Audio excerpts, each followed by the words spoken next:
There you go. I like to make it. Oh, Rylan, evening, Rylan.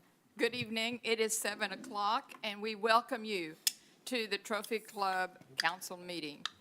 And we also welcome everyone who's here this evening as well as online, because we appreciate you kind of stopping in to see what's going on in Trophy Club, whether you're online or whether you're present, because it's a way for you to stay connected to what's happening. You get the facts, you get involved, and besides that, it might get you excited about participating on some of our boards and working with the town.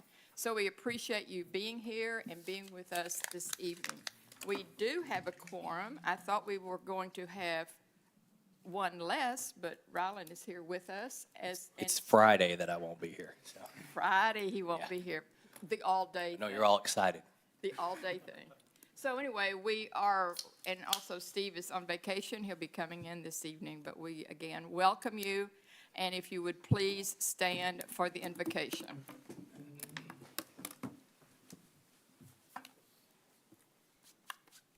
Let's pray together.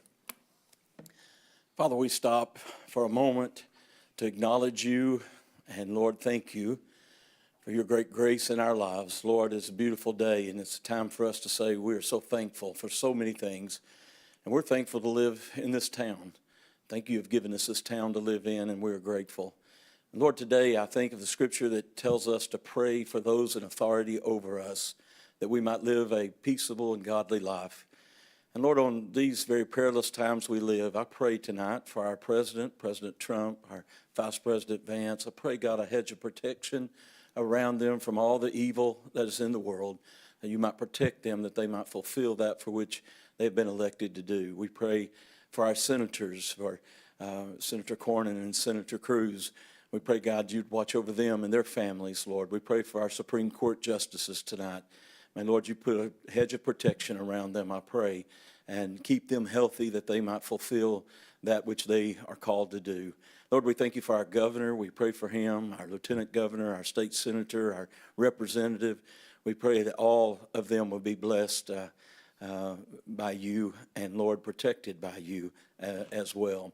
And, Lord, it's a privilege to pray for our mayor and our council here tonight, and lift them up to you and ask you to continue to give them health and strength and give them wisdom that they need as they lead our city. Lord, may they know how much we appreciate them and the time that they invest so that we might have the town that we have. Pray for our town manager. Pray for our fire chief and our police chief, for all of our city workers, Lord. May you watch over each and every one and bless them. And Lord, I pray for the business tonight, that, Lord, whatever is needed to be done will be done, and may always we do our business in such a way that, Lord, we remind ourselves that the meditations of our heart and the words of our mouth will always be acceptable in your sight. Bless us, we pray, in Jesus' name. Amen. Amen. I pledge allegiance to the flag of the United States of America and to the republic for which it stands, one nation, under God, indivisible, with liberty and justice for all.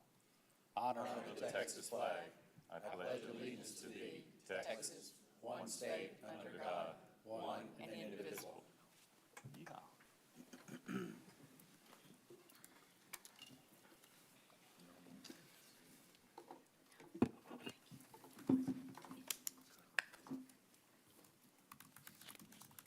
We don't have any speakers. Okay, we do not have speakers, so we will go straight to a very special moment in this room, and we have people here gathered for this moment.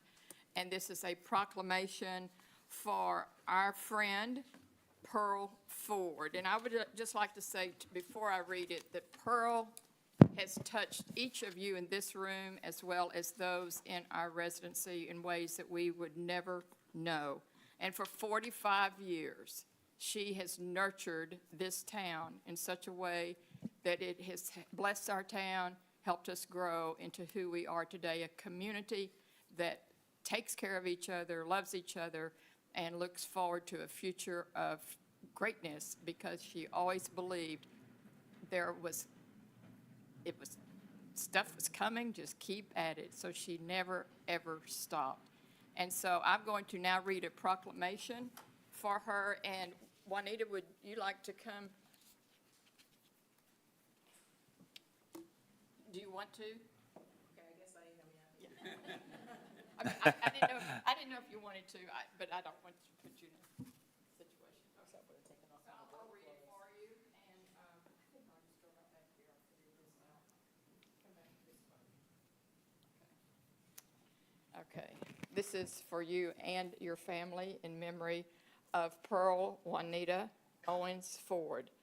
The town council and citizens of Trophy Club are deeply saddened by the passing of Pearl Juanita Owens Ford on June the 9th, 2026. And we wish to honor a remarkable woman whose life of service, leadership, generosity, and dedication left an enduring impact on Trophy Club and the surrounding region. And whereas Pearl Ford, her husband Isaac Ambrose Ford, built their home in Trophy Club in 1979 and became among the early residents who helped shape the character, values, and future of our community. And whereas Pearl was a dedicated civic leader who served as president of the Trophy Club Community Improvement Association, the foundation and entity that worked to advance the community prior to the incorporation of the town Trophy Club in 1985. And whereas Pearl faithfully served on the Trophy Club Zoning Board of Adjustment from 1997 through 2000, including service as chair, helping guide important discussions and decisions affecting the growth and development of the town. And whereas the citizens of Trophy Club elected Pearl on November 4th, 1997, as one of 15 members entrusted to serve on the commission responsible for developing the town's first home rule charter, establishing the framework for local self-government that continues to guide the town today. And Pearl continued her commitment to public service through her appointment to the 2012 Charter Review Commission and the 25th Anniversary Ad Hoc Committee, providing her experience, her wisdom, and historical perspective to benefit future organizations and generations. And Pearl's leadership extended beyond Trophy Club through her service on the Denton Central Appraisal District Board of Directors, serving multiple terms and contributing to the effective governance of regional public institutions. And Pearl generously gave her time and talents to numerous civic and charitable organizations, included service on the Medland Cemetery Association Board, decades of involvement with the Metroport Chamber of Commerce, and lifelong membership in the NAACP, while also supporting educational opportunities for countless students through scholarships, mentorships. And whereas following her retirement from IBM, Pearl devoted herself to volunteer service, community leadership, and philanthropy, earning the respect, admiration, and gratitude of all who had the privilege of knowing her. And Pearl Ford's legacy lives on through the many lives that touched the institution she helped strengthen and the lasting contributions she made to the town of Trophy Club and her surrounding community. Now, therefore, I, Jeanette Tiffany, Mayor of the town of Trophy Club, and on behalf of the Trophy Club Town Council, do hereby recognize and honor the life, service, and legacy of Pearl Juanita Owens Ford, and express on sincere appreciation for her many contributions to the town of Trophy Club and the surrounding community. We further extend our heartfelt condolences and deepest sympathy to her family, her friends, and all those whose lives were touched by her kindness, leadership, and unwavering dedication to public service. Proclaimed and signed by Jeanette Tiffany, Mayor. Would you like to have some people say a few words? Would anybody like to have some say a few words? Anybody? You want to take a pic? Okay.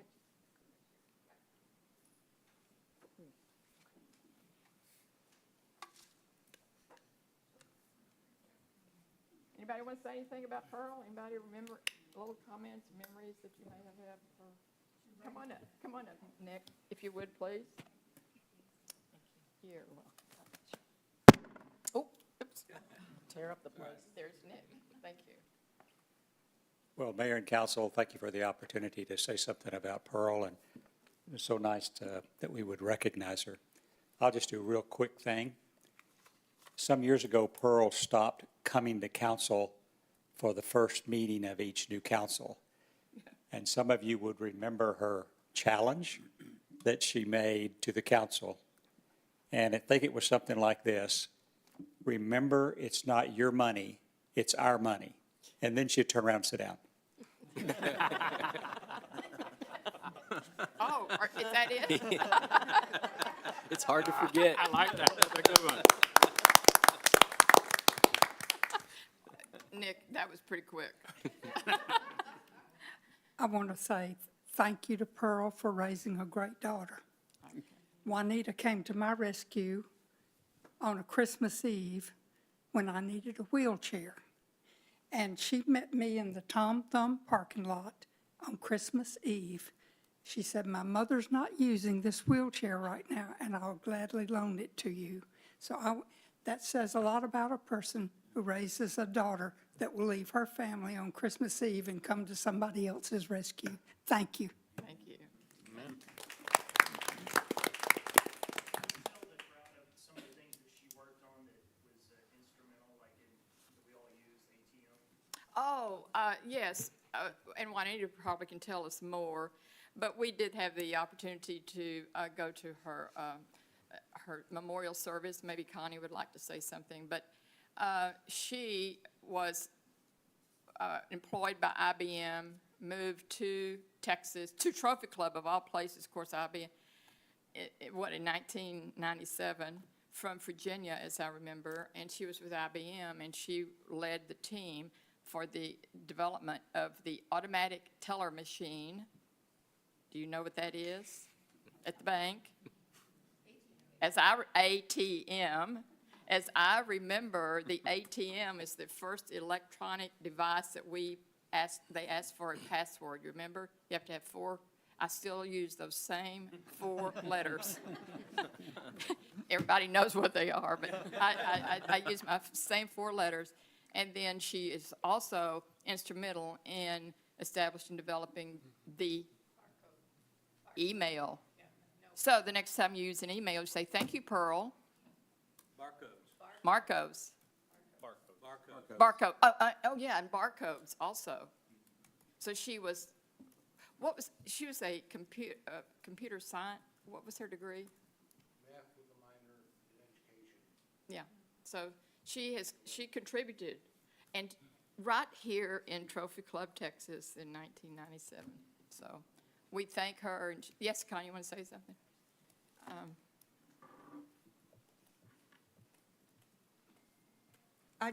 Connie White, I'd just like to say Pearl is an incredible mentor to so many of us. And one of the things that I always appreciated, we tried at one point to convince her to run for office because she was so involved in everything, but she always felt like she could actually make more of a difference from the outside, and she did. Because many times when we were confronted with a lot of issues, she always knew how to calmly handle it. And I tremendously appreciated the person, and it was 79. Oh, I'm sorry, did I say She 97? was- Oh, goodness. Because she's been here for that long. Thank you very much. Thank you. It's a long time. Yeah. I do have to say, you want to say something, Jim?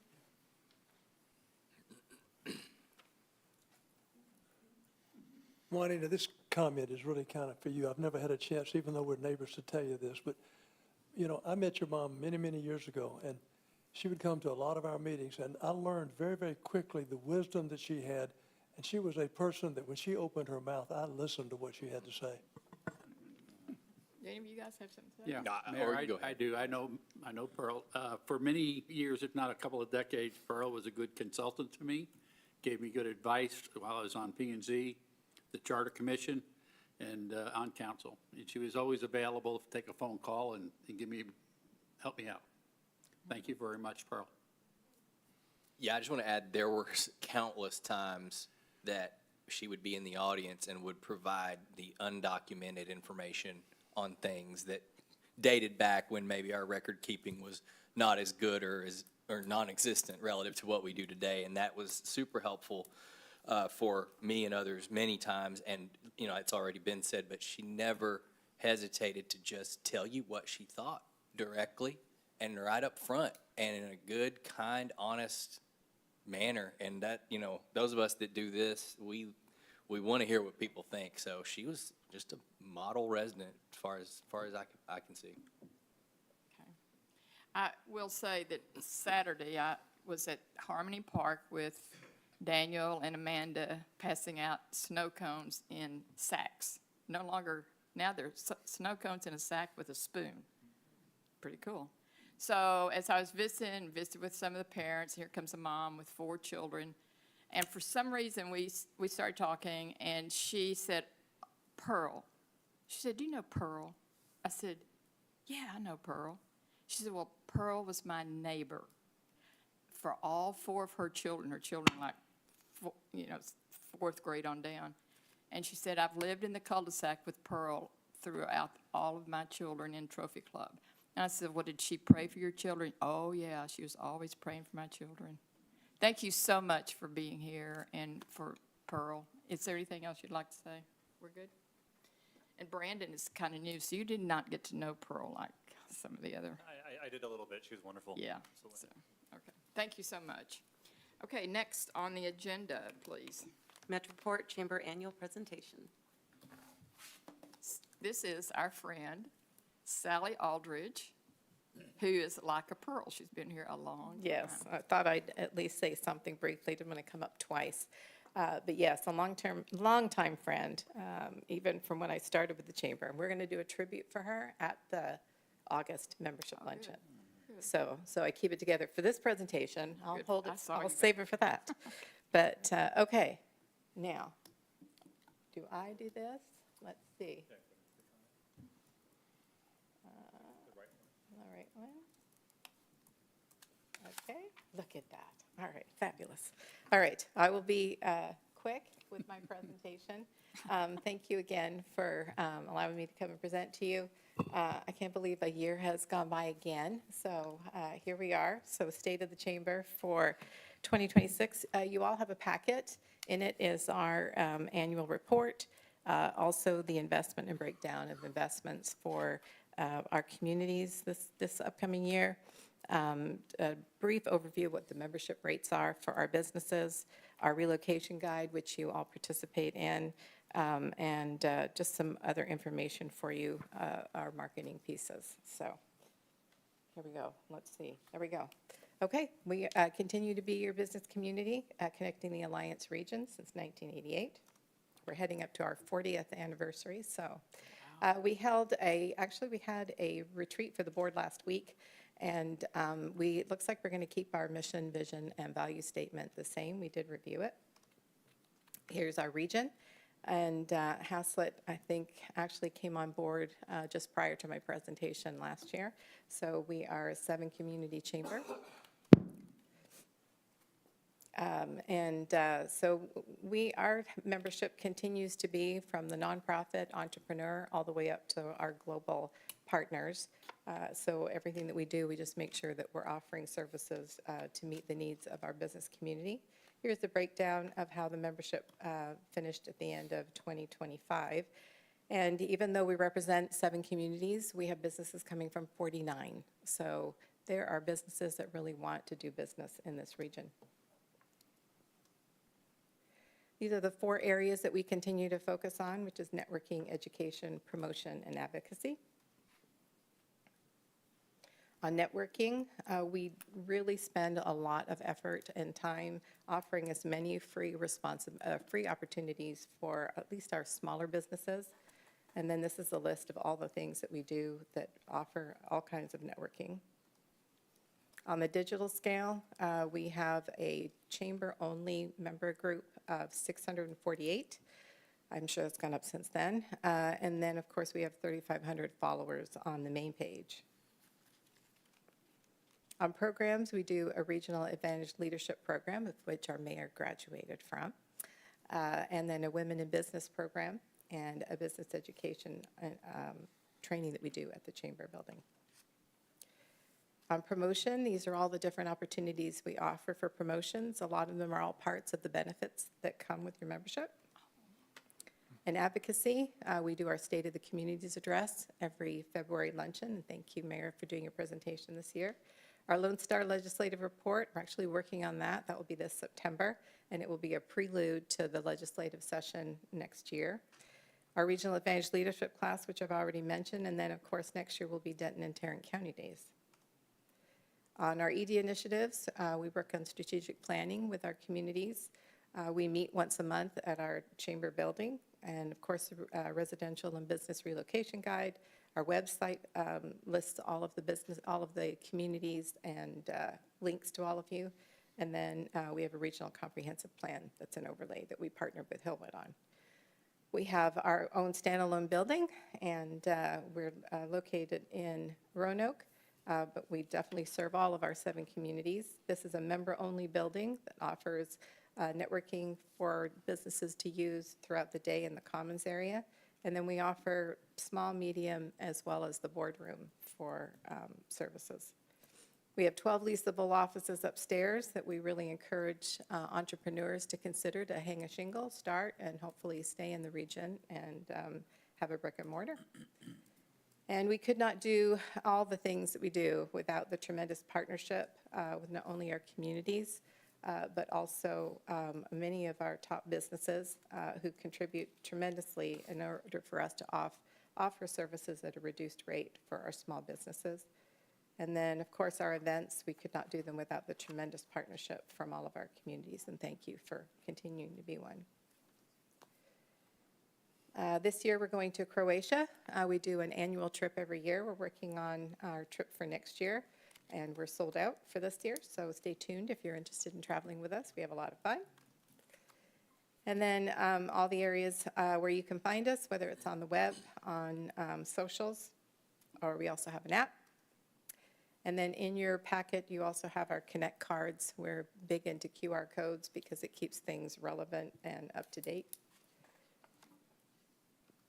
And then just a couple of pictures from some of the things this past year that we've partnered with our communities. The Regional Advantage class tour here, and then, of course, a picture of one of the ribbon cuttings. You guys had several ribbon cuttings this year. And that is me. See? Short and sweet. Very good. Thank you. Thank you, Sally. Any questions? You want to say something? Yep. Any questions? Do you have any Did you say something about Pearl? No, I did at the beginning. Oh, Yeah, that's okay. Okay, No, I no. thought you did. Yep, I thought yep. you did. Okay, Yeah, good. at the luncheon, we'll do a tribute. Okay, got it. Okay, Thank you. thank Yeah, you. Thank you so much. Thank you, Sally, for your presentation. And we enjoy the meals, the events, and we look forward to them each year. Thank you. Working for you, Trophy Club, update from town council members. Anybody? Mayor? Yep. Oh, go ahead. Thank you. Just a quick follow-up on July 4th. Just want to say to all the Trophy Club, police officers, firefighters, EMTs, parks and recreation staff, public works teams, and every town employee who poured your energy, skill, and long hours into making our 4th of July celebrations extraordinary, thank you. Your professionalism, vigilance, and commitment ensured that families across Trophy Club could celebrate safely, joyfully, and with pride. And I think Brandon might have missed his calling. He really was attached to the gun. T-shirt gun there, so. No. From managing crowds to coordinating events, from keeping our parks beautiful to standing ready in every moment of need, you embodied the very best of public service. Our community is stronger, safer, and more united because of you. A special word of gratitude goes to the volunteers and leaders of our Stars and Stripes effort throughout our neighborhoods. Your effort filled our streets with beauty and patriotism, reminding us of the blessings we enjoy and the heritage we honor. And above all, I give thanks to God, whose hand of providence has guided this nation for 250 years of liberty.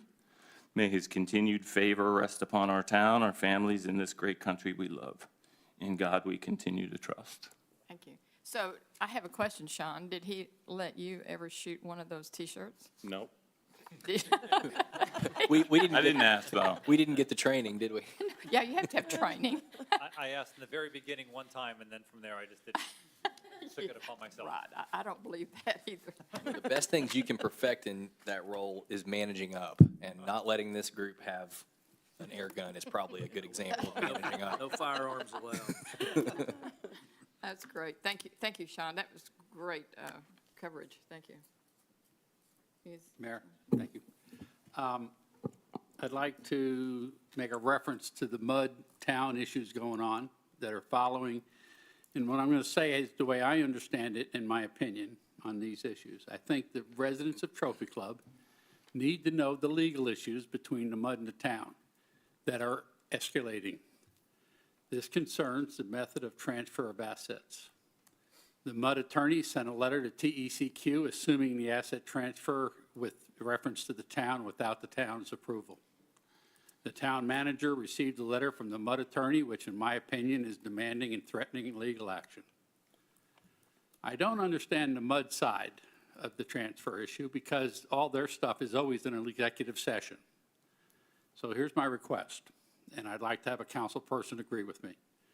On the next council meeting, this issue needs to be on the regular agenda, not using executive session. It needs to be in the open to discuss these issues.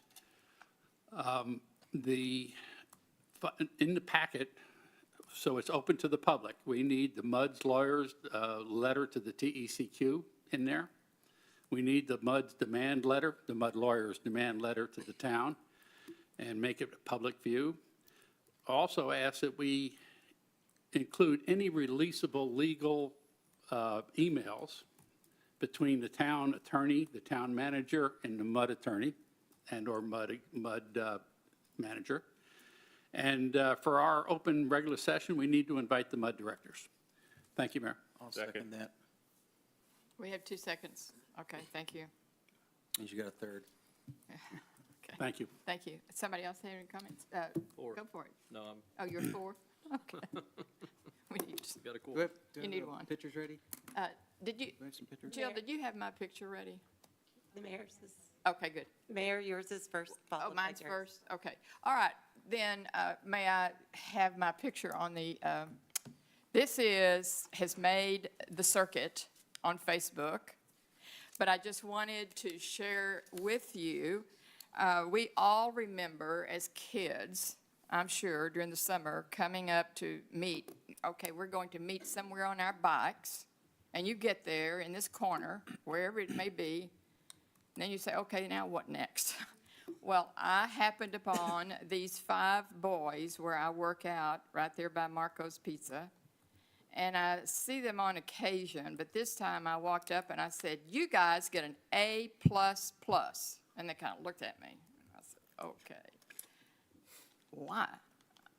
Every one of them, Chief, had their helmet on, and they were sitting there in the heat with the helmets on, under the shade, waiting to decide what to do. But I just wanted them to know that we appreciate them being a model for the rest of the children running around on bikes, because the first step to safety is a helmet. And it's a pretty easy step. Just put a helmet on, ride with it.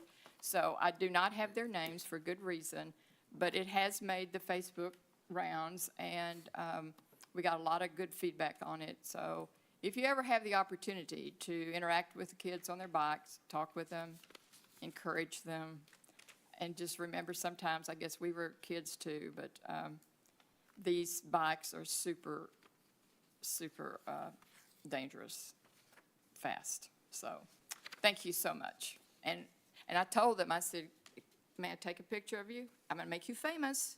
So here they are. They're famous. Thank you so much. Any other comments up here? Do Oh, you have comments? just waiting for my pictures. Okay, there you go. All right.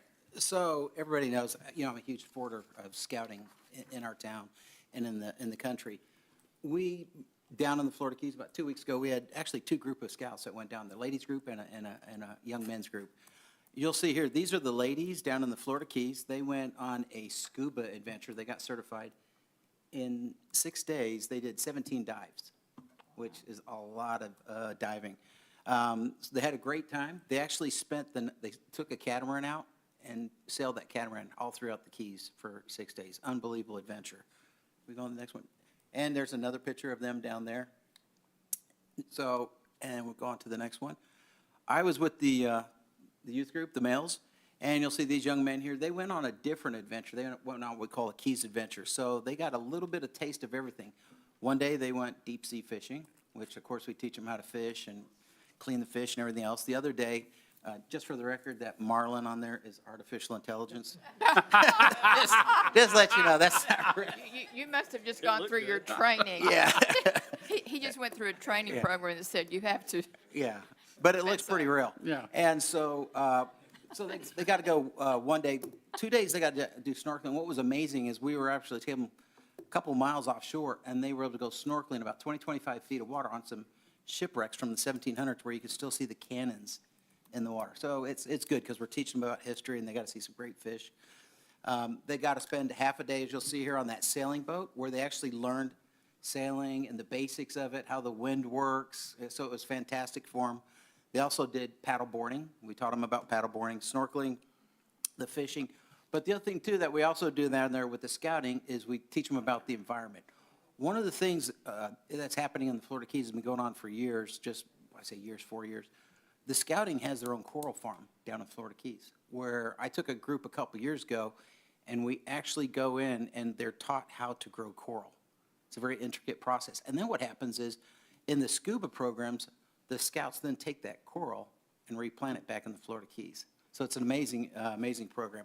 So I've got to spend a week with those great young men, so thank you very much. I think we got another one there. And pretty. that's a beautiful sunset there. And when you see all those boats, those do belong to scouting.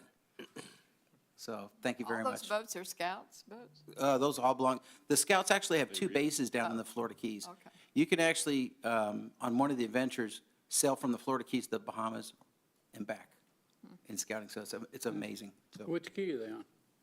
oh boy, hold on, just below Isla Miranda. Right. Good, thank you, thank you. Anyone else? Good, all right, thank you. Next. Update from town manager. All right, good evening, Mayor and Council. Can you hear me okay? Kind of, not Okay, really. all right. Yeah, your mic's dead. Yeah, I was going to say, I'm like, Oh, there you go. there we go. You just, your gain's low. Just need to make sure to get up right up on it. Yeah, All right, here swallow we it. go. Let's swallow it. I also, along with Councilmember Nelson, I just want to go ahead and recognize our staff for the wonderful job that they did on the 4th of July. That is a really special day here in Trophy Club, and, the team did a fantastic job all the way from, everyone here, it is all hands on deck that day for it. They began that day at, what time in the morning, Chase? Around 4? Well, I was. Around 4 in the morning, and we concluded sometime just before midnight on that day. So that is a long day, but they did a fantastic job. And, again, even my own family was in town. They came in town for the 4th of July. They were just commenting, and I couldn't say enough about that day, how special it was, the way that it felt like a small town character to it, and it just really was a special day for everyone here. So again, thank you to all of them, and thank you, Chase, for making sure that the air gun this year, the t-shirt cannon, had plenty of gas to it.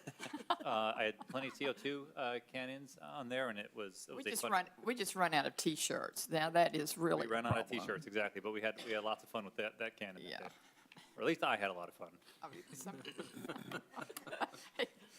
All right, now moving on to some announcements. First of all, coming up on Wednesday, July 15th from 7 to 9 a.m. in the morning at Harmony Park, come for a free cup of coffee to help celebrate Parks and Recreation Month here in Trophy Club. We have a couple other events with that as well.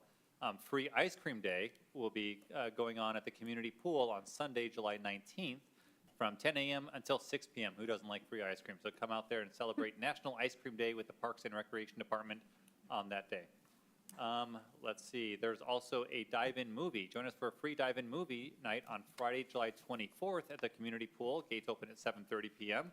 We are going to be watching Disney's Luca, and it begins at 8. The movie begins at 8:30 p.m. Enjoy a fun evening of swimming, floating, and relaxing poolside while you get to watch the movie. Let's see, also we're doing for Parks and Rec Month, we also have backyard painting. Join us on Saturday, July 25th from 9 a.m. to noon at Trophy Club Park for backyard painting. Bring the kids for a fun morning of painting rocks and birdhouses while celebrating Parks and Recreation Month. Again, all of these items are available online. You can go and see the full calendar of events there on the town's website. The town council has a retreat coming up this Friday. We've mentioned it a couple of times, from 9 a.m. until 5 p.m. here at Town Hall. During that annual retreat, the town council and staff will review the town's strategic priorities, identifying the short-term business plan goals for the upcoming fiscal year. So we look forward to sharing that here with the council, and obviously it's open to the public if anyone would like to attend. We also have other board and commission meetings coming up. July 16th, the Zoning Board of Adjustments meeting is at 6 p.m. And on July 20th, the Parks and Rec Board will be meeting at 6 p.m. as well. We encourage the public to come and join us for those meetings. And as a reminder, Breakfast with Tiffany will be on July 20th at the on Monday, July 20th at the Tom Thumb Starbucks. And join us, and we'll focus the conversation this time on the Bobcat Boulevard Roundabout Project, which will be beginning here next week already. Okay, I all I heard have. giggles in the audience when that was said, so I have a little comment about the roundabout. So I'm just going to ask that we are going to begin. Have they actually started the roundabout out there yet? Okay, but within the next week or two. Oh, you'll see it. So my request to everyone listening, picking this up later, we ask for your patience and understanding as we work through this project, and we need your help, everybody's help, to make this process as smooth as possible. We already know we're going to be get a lot of emails from contractors who want to be a contractor, from engineers who want to be an engineer, pavers who want to be pavers. Please ask yourself, if you choose to send this email, 3 questions. Do you have all the facts? Will my message help? And am I sharing useful feedback or simply expressing frustration? And I'm sure that as you work your way through, how many have to travel over there? I don't go over there very much, lucky me. But those who do will learn how to maneuver, and we really, really do ask for grace and help in doing this. It's for the good of the town, and we're resolving our traffic flow issues in the school environment, so we need your help. Thank you, and we'll be asking for your help again. And by the way, if you want to stay in the know, there are 2 things you can do. Sign up for what? TC Alerts. And read your weekly newsletter every Friday starting at 3 o'clock in the afternoon, and you will have weekly updates of everything that's happening on the roundabout. Sign up and read and share information with your friends. Help your friends get through this. That's my message. Thank you, and I'm sure I'm speaking for the council because I'm going to tell you we get these messages a lot, correct? So get ready. We want your help. We need your help. Thank you so much. Yes. Hang on a second, Nate. Just something to note here, we're actually getting some cost sharing with Denton County, which is very important to me because I paid a lot of taxes in Denton County, and I mean, I'm sure they do great things for us, but this is one of the things that we can visually see that we're actually getting for our tax dollars. So that's pretty important to me. Thanks for arranging that, Brandon. Yeah, it's good. It's a great project, everybody. It's really great. You're going to love it. And my wife works at Medlin, and so I'll hear about it quite often. So you, Not if she walks to school. Hey, get her an e-bike. well, I will tell you, at the 4th of July, we had a flyer page regarding the roundabout. Someone took it home and posted it on Facebook. So I have seen that go around on Facebook. So we're working together. We're all in this together, basically. So again, I appreciate people on Facebook sharing it with your friends so that we can all have the same information and a timely information. It's your turn. Dean? All right. So every once in a while on the agenda, we'll have contracts that are multi-year contracts. Some of those are referred to as software as a service contracts, or you will have contracts that are renewed with one-year renewal. So I just want to explain some of our contract provisions. We want to avoid committing funds that haven't been appropriated or budgeted. And so I'll read this. This is standard contract language that we include with virtually every single contract. It says, all payments by the town under this agreement, including any provision in the agreement relating to penalties, overages, interest collections, or any other additional costs, shall be subject to and conditioned upon the annual appropriation of public funding budgeted for the specific purposes of the agreement in accordance with the town charter and Texas law. The reason for that language is we don't want to create an unconstitutional debt by committing to pay for things at an unknown time for an unknown cost in the future. The town shall make a good faith effort to appropriate funds in accordance with Texas law and shall, at a minimum, ensure that sufficient funds are written into any budget for any term during which payments will be required. However, in the event funds are not appropriated, the agreement shall automatically terminate without regard to any renewal or any other notice requirements in the agreement. So we want to keep the power of the council open to budget and appropriate the way they want to and not be bound to contractual provisions beyond the current fiscal year. Okay, good. Thank you. Thank you. And we, Consent agenda. This part of the agenda consists of non-controversial or housekeeping items required by law. Items may be removed from consent by any council member by making such request prior to a motion and vote. do I have a motion for consent agenda? I make a motion to we approve the consent agenda. I'll second. And all those in favor, raise your hand. All those opposed, motion passes. Item 11, conduct a public hearing and consider a specific use permit request by Pinch a Penny Pool, Patio, and Spa for an outdoor storage tank within Plan Development District 21 Shopping Center located at 301 Trophy Lake Drive, Suite 124, Trophy Club, Denton County, Texas. Okay, before we go into our public hearing, you can come up, Matt. I wanted to review the steps because we do have two new council members. So I will open the public hearing, and then the staff will provide a report. And if applicant is involved, they will also be invited to speak to the application. And then that is followed by an opportunity for members of the public to speak to that item.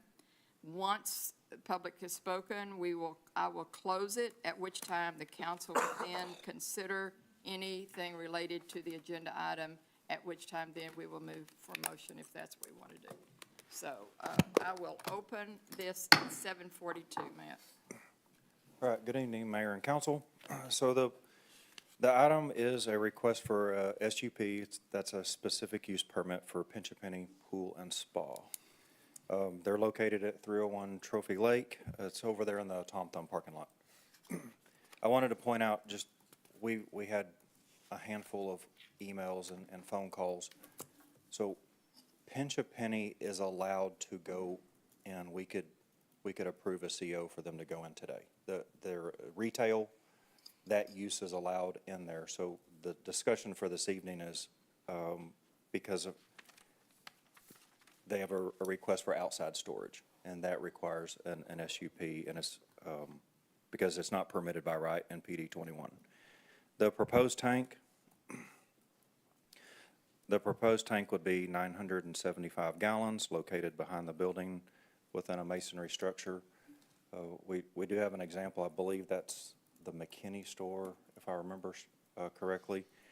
The tank does have a secondary containment for redundancy, so think of like a tank inside of a tank.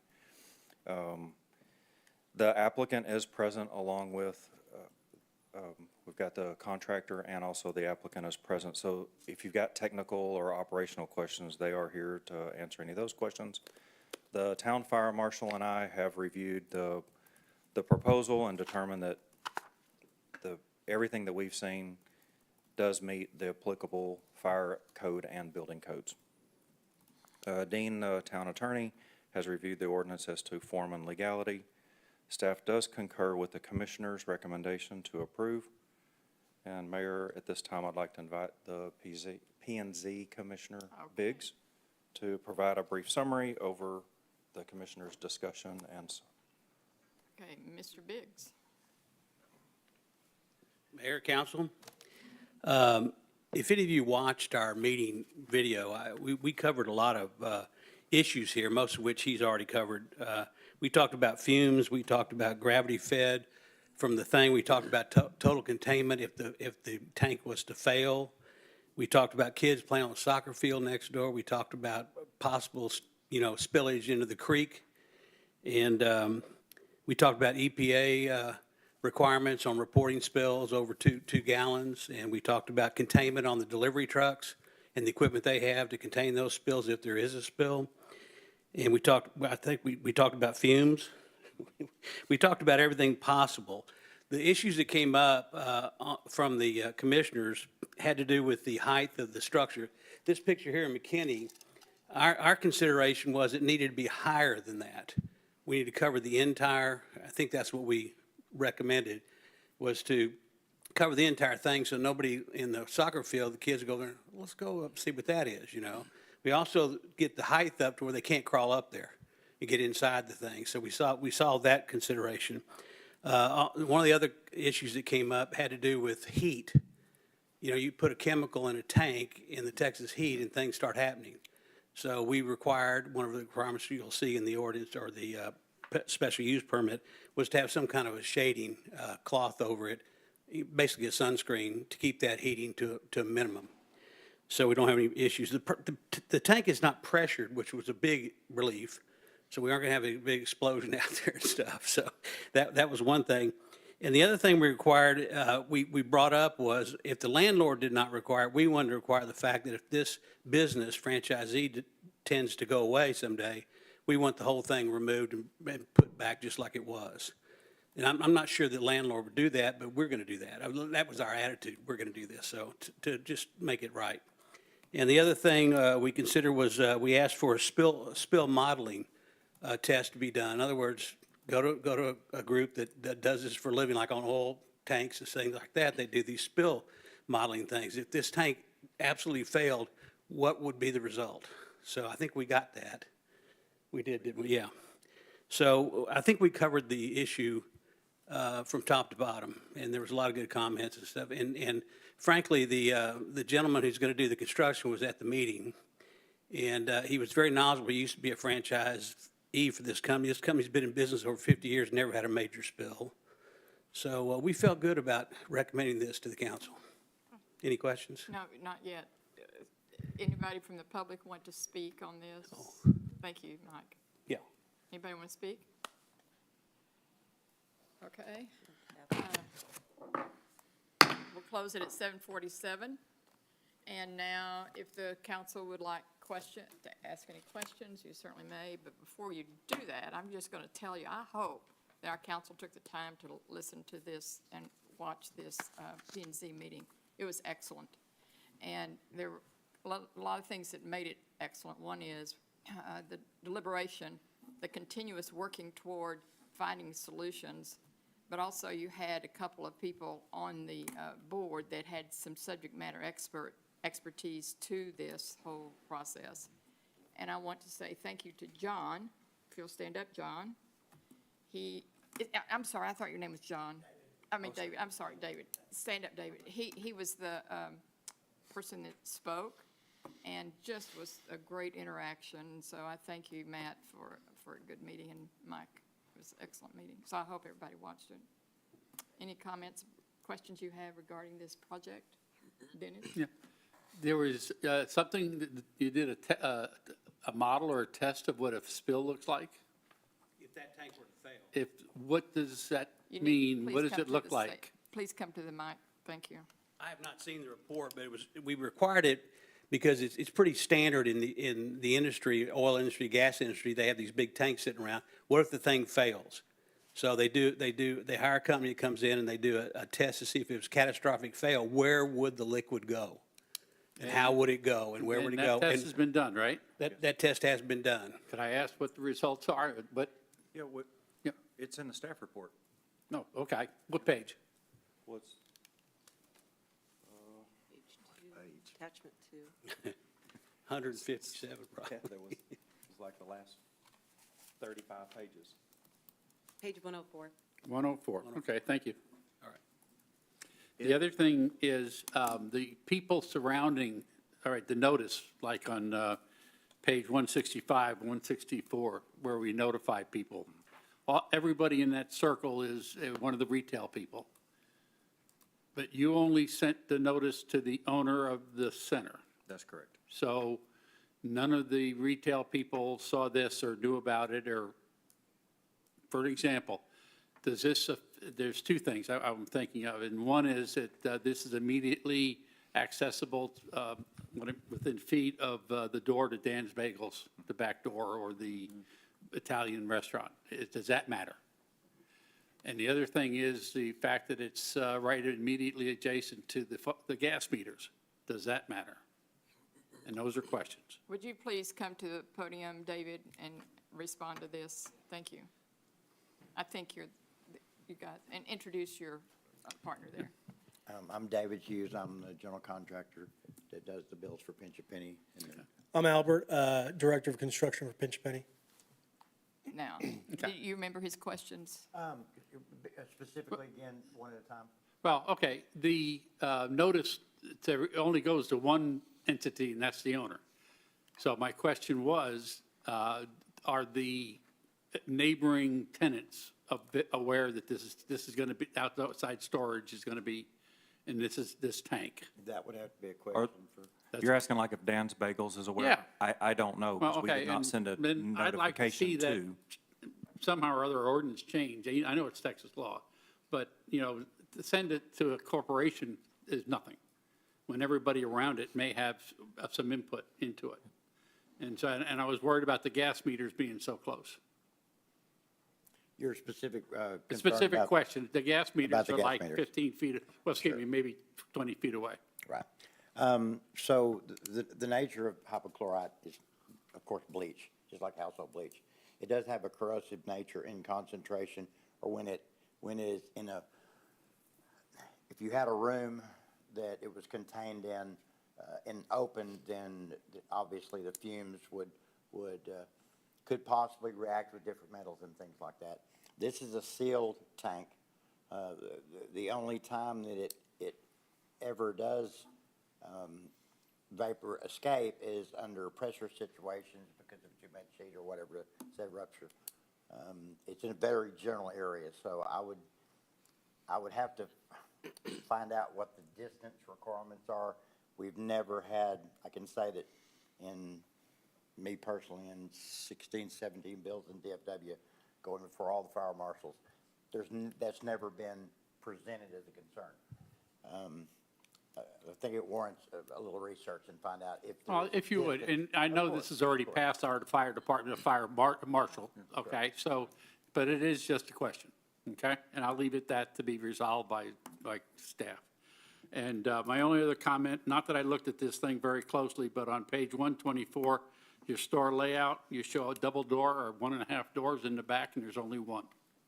Thank you. Other questions? Yes. Or you want to go ahead, John? No, go ahead. I'll go after you. We have a chlorine storage tank for our pool facility, right, guys? Yes. 2 of them? Okay. And how do they compare to this in terms of size, build, precautions, things of that nature? I would think ours are, well, you speak to that. Yeah, I'll- You spoke to it before. I think you said you had like, it's larger. You had like a 6 and a. Correct. Something Yeah, like- we have a 600-gallon and I believe a 900-gallon Right. feeds.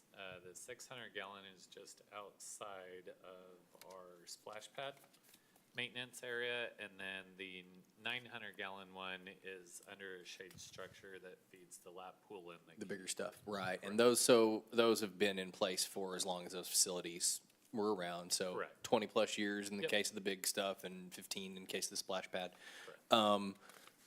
And so are there, I assume this answer is yes, but I'm just looking for some color from really both of you guys. I assume there are standards for things like spills and ventilation and heat and pressure that are applied to our stuff as well as what these gentlemen are talking about doing. And they all, basically, it's a universal code, Correct. more or less. And so what they're proposing right now is within that code?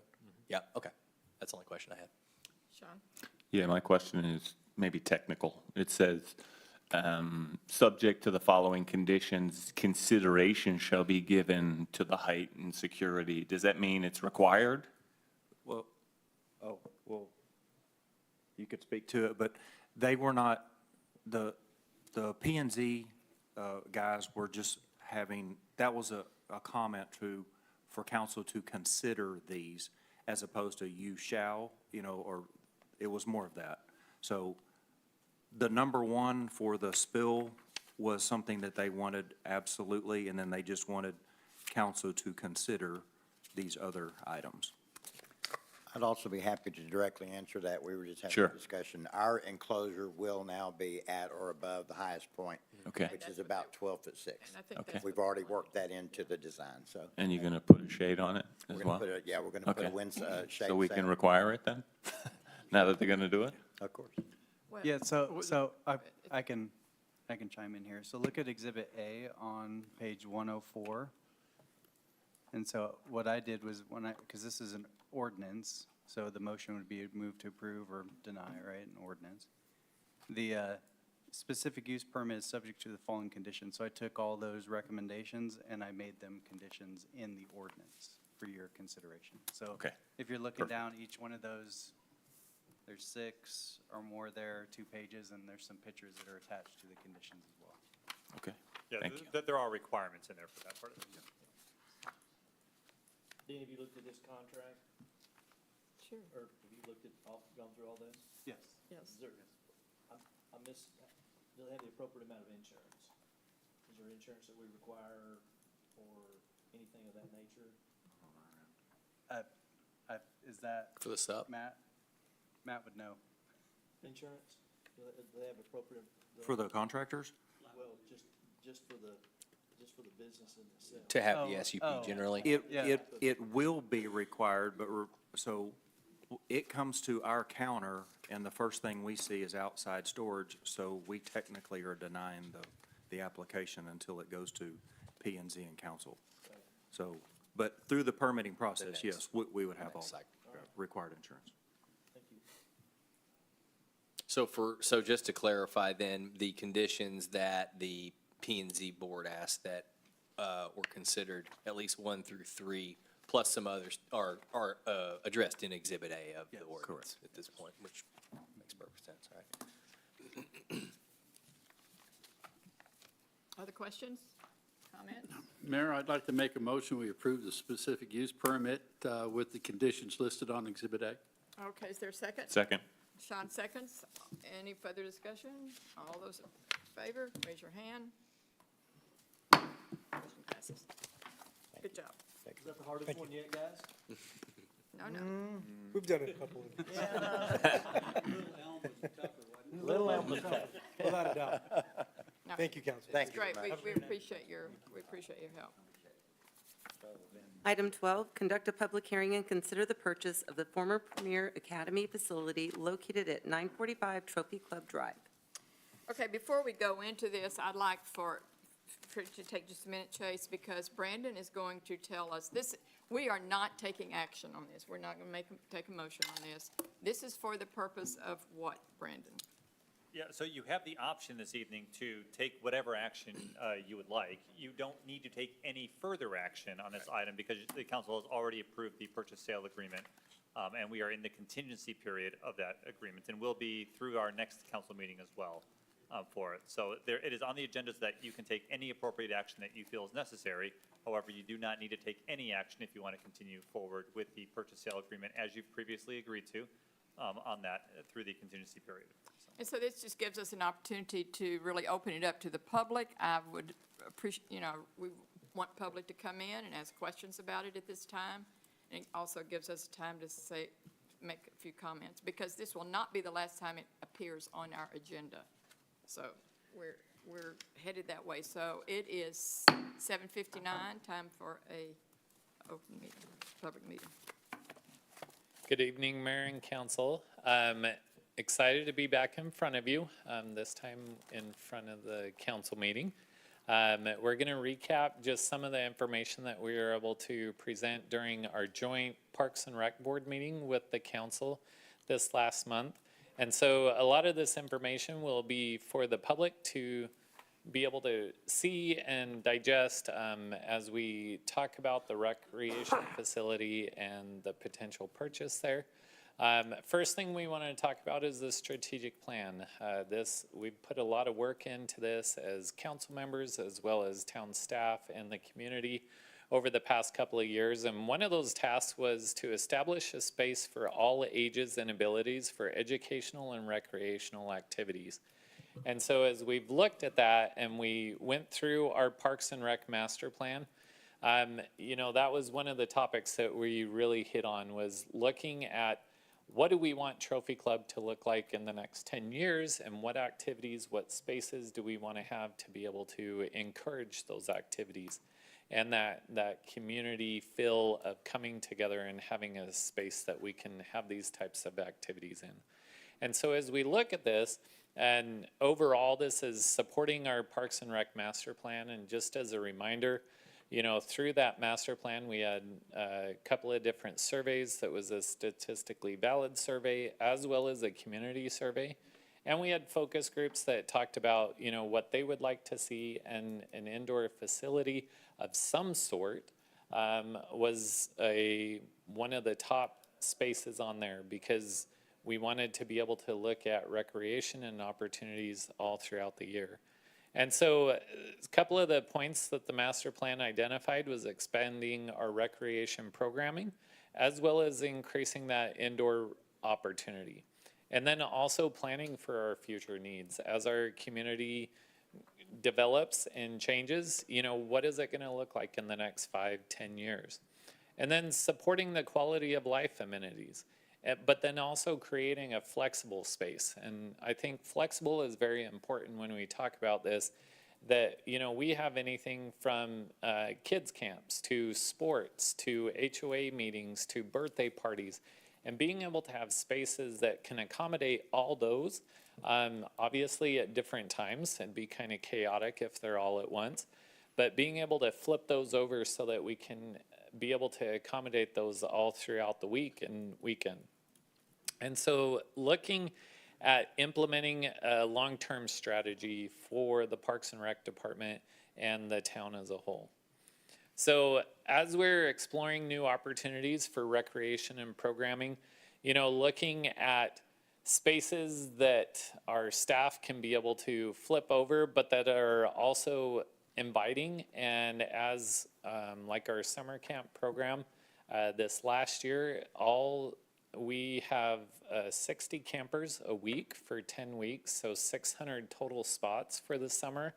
And those sold out in 35 minutes of opening. Last year was our record at 23 minutes, and so the demand is there. And in our current space, we are completely maxed at what we can do. This new space looks at opportunities of, if we can hire the staff and get the budget allocated for that, that we can potentially expand the amount of campers that we can accommodate. And so, again, expanding to more residents, more families being able to take part in our summer adventure camp. And so it's not just about purchasing a building, it's about planning for our future needs and continuing to invest in our current infrastructure, and looking at making use of what are currently built within our community. So as we look at why this facility has been vacant for about 18 months. It has an indoor full court gymnasium. It has 2 classrooms and activity space. But then also, if you remember back to our standards of care for summer camp, restrooms are very important, especially when you're dealing with 60 kids in an enclosed space, having enough stalls to support all their needs. And so restrooms, support facilities, as each classroom has their own individual restroom, as well as off the gym, there's a men's and women's restroom that has 4 stalls in there, so there's ample space.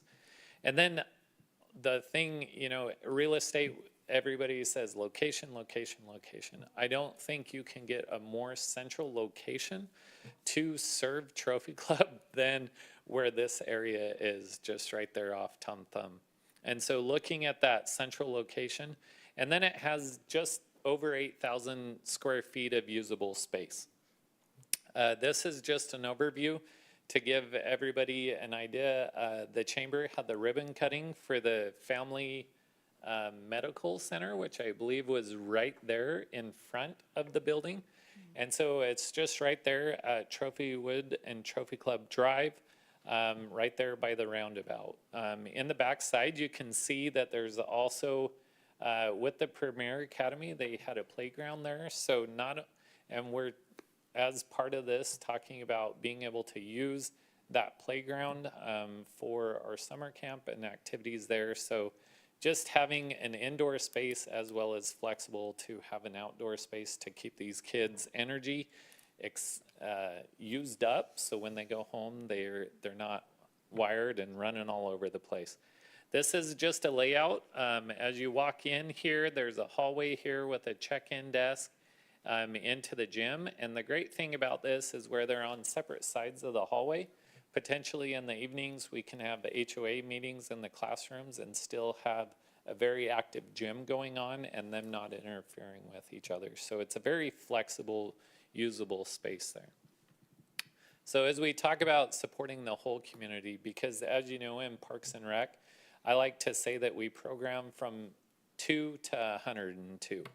And so looking at those things, we're talking about youth recreation and enrichment programs, again, expanded summer camp capacity, indoor fitness, wellness activities, senior active adult programming, community education and enrichment, arts, STEM, and I just like to say that in Parks and Rec, we like to think of ourselves as the ones that enrich the life because we have the departments that protect and save lives, and so we help enrich those lives there. And then also having community meeting and events there, but then also rental opportunities for the residents, for organizations, being able to have a community space that they can come in.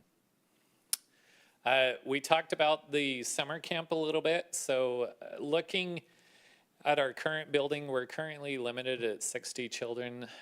We did compare all the other cities around us that they range from 40 kids a week to 140 participants, depending on the facility size. So this would create new opportunities for us to expand that program.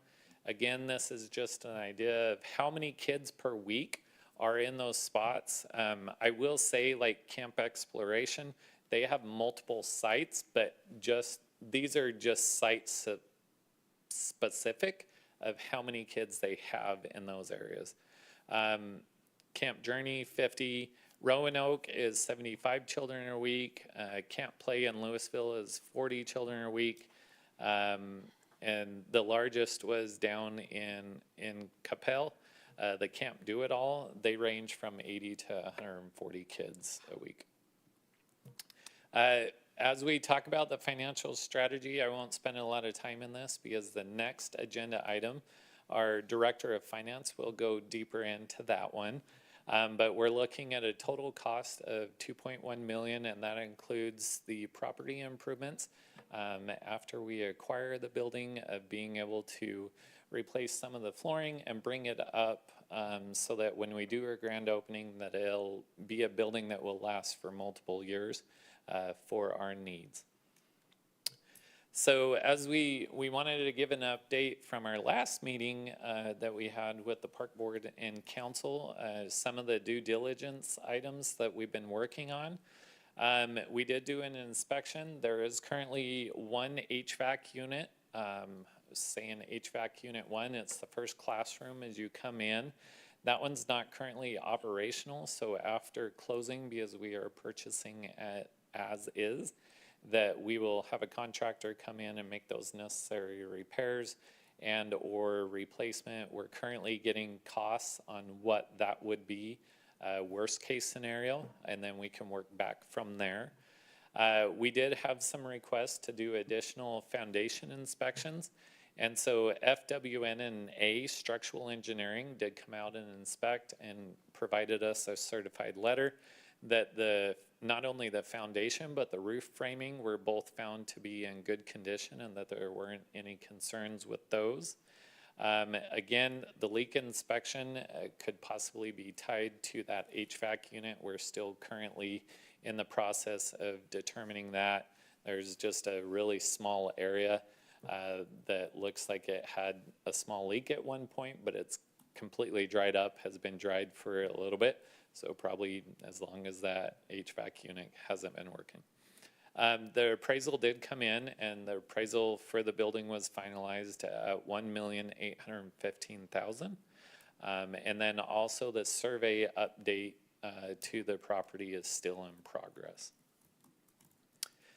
With that, the future updates, we have a website on our website under the town managers page that you can click on and be able to get continued updates with that. But with that being said, I'll leave it open for questions and discussions. Anyone from the public would like to speak? Come on up, please.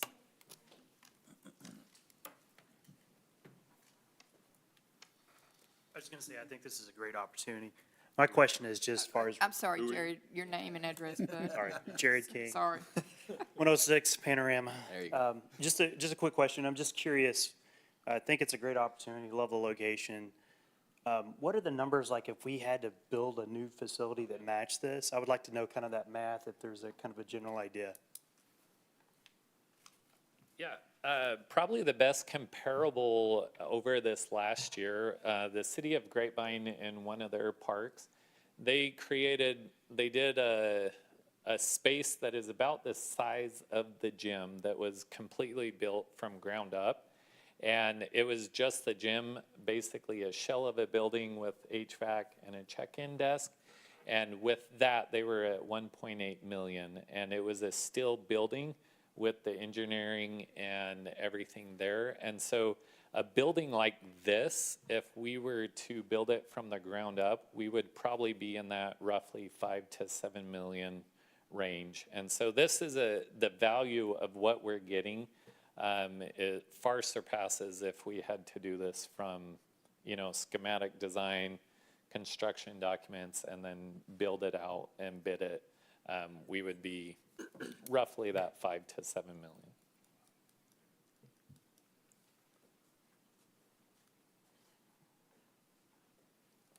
Hey, I'm so happy you're here.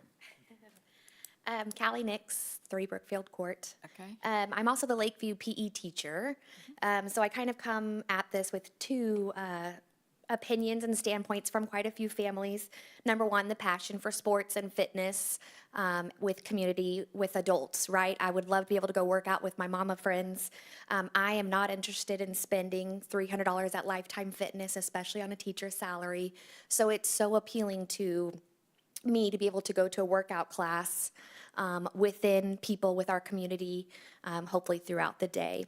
And then the other standpoint is getting to watch little Maya Rowe play volleyball through rec volleyball is so fun. And all my Bobcat sports, right? I go watch all the students.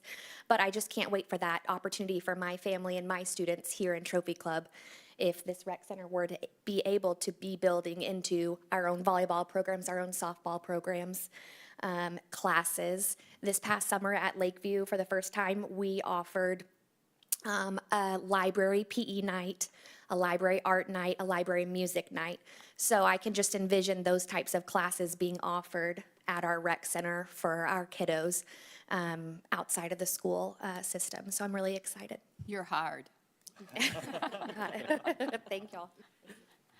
Thank you very much. Appreciate it. Other comments? Anybody else? 8:13, we'll close our public hearing. So, council, you comment? I just got a couple items.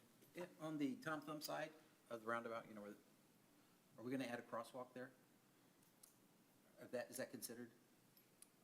There's currently a crosswalk Crosswalk from the roundabout over to that. on one side, right? But not on both sides. There's a. It's on both sides. So there is a crosswalk right here coming from Tom Thumb. That's your main one there. This is your main one, not from the back side of Tom Thumb. Right. It's more from the front side. Okay. But there, if you come on toward the country club, there is the, One at Brook Hollow. Yep, Right. correct. right, and it's not that It's far not super off. close, I but mean, you're coming, depending on what direction you're coming You're still across from. the street. Yeah. Correct. And then, Yeah. in regards to the playground, we do the security system. Are we going to add cameras to cover the playground too? We'll have to see on that one. The building that's next to it, we will not own that building for it. And so the infrastructure of where you place the cameras will become a bit of an issue on that. So that is yet to be determined as we move forward with that one. Yeah. We would, I assume, just approach it the same way we do all of our facilities, basically. We would try to get the same facility type of itself- coverage. Yeah, the facility itself will have coverage within the Yeah. facility. Yeah. Whether or not we can use a camera It's a from there shared to use. point over to and whether or not it's useful in that regard, we will not have the right to put our own cameras up on that building. Yeah, I was just putting cameras in our building, covering that area. That's Yeah, we can point them. Now, how effective those ones will be, we're not quite sure from that distance. So. Currently, there's a total of 5 cameras on the inside of the building. And so that infrastructure is already there for monitoring what happens inside the building. And we'll be able to update those cameras to our current system, which will save us quite a few dollars on there. Yeah, I have a quick one. Can you remind me the 945 and the 935? Because 935 is on the building. Can we clarify that again? Because I forgot. You mean that The address? Is Yeah, that the actual address. Yeah. Yeah, there's a lot of confusion actually as to what the address of that building is for it.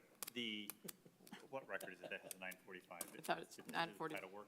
Yeah, the title The title work has 945, Building 5. If you go into Google and things like that, and you put the address in, or you try to mail something, 935 is the actual address of it, like in that system. That's what's on the building, too. It's on the building and stuff like that, so, but if you look in the title records here, 945, Building 5 is the correct address. 9:45. Are you sure? I It's been confusing as we've had to send people out there to do work, trying to make Oh, sure they yeah. get to the right building on this. I know you've been through it, but because we may have a new audience tonight, would you give us kind of a schedule to completion? Just critical steps, not Yeah. the whole thing. So if everything kind of goes as planned, our goal is after the contingency period, we have Which is 30 August, days yeah. to close, which would be right around the 1st of September. And then once we have ownership of the building, we would take basically from September to January to do renovations in there. Our goal is, and also getting staff hired as well as programs and instructors lined out. Our goal is to, if everything goes smoothly, provide updates and possibly have the spring break in March when the kids are out, that we have a spring break camp and ribbon cutting, and then go full into programming from that time forward. Our goal is now that if we have this space and we have year-round programming, that we will put out program guides like you see for our summer that will come out before each season, so the community will be able to go online and be able to register for their classes and know those dates and times, as well as if you have birthday parties come up, you'll know what times and schedules you can be able to reserve these spaces. We might soft open, depending on construction schedule, a little bit time before then. But we would be looking roughly about 6 months to do renovations, completion to ribbon cutting. Other questions? I have a want. Jill, this may be you, and it may be, I know that you have a special page for this project. Somehow make it user-friendly. When I get on the website, I can immediately get to it. And I'm not sure recreation facility is going to be the, somehow, Jill, when I go on the website and I want to see this new recreation program going on, I can click on it. We have a redirect, a short link for the website also. If you do trophyclub.org/rec facility, that'll take you directly. But to answer your question, I can put it on the top header Please. alert bar, and I can also you. put it in the news splash section on the main page, so that'll be linked in 2 places. Thank you. So it will be at the top, that I can just click on it and I can get to it. Yep. I'm sorry. I can go back just- and do that right it's- now. You get in there, listen, we have a lot of people out there looking for this, and you get in there and you get lost, and you say, okay, I'm not gonna look anymore. You can also ask Indy. Yes. Yes. Well, you can, but you have to know to ask for recreation facility. Right. Yeah, but I'll go link that right now as we're Thank you. speaking. Listen, Indy's good. He helped me the other day. Yep. Other questions? I would just say, let's, as much as we can while we're in this due diligence period, let's do everything we can to get as much external input from the public as possible. Yes. We want to hear from everybody on this one. For me, again, you mentioned the value of the asset we're getting in the facility relative to what it would cost to build something like that.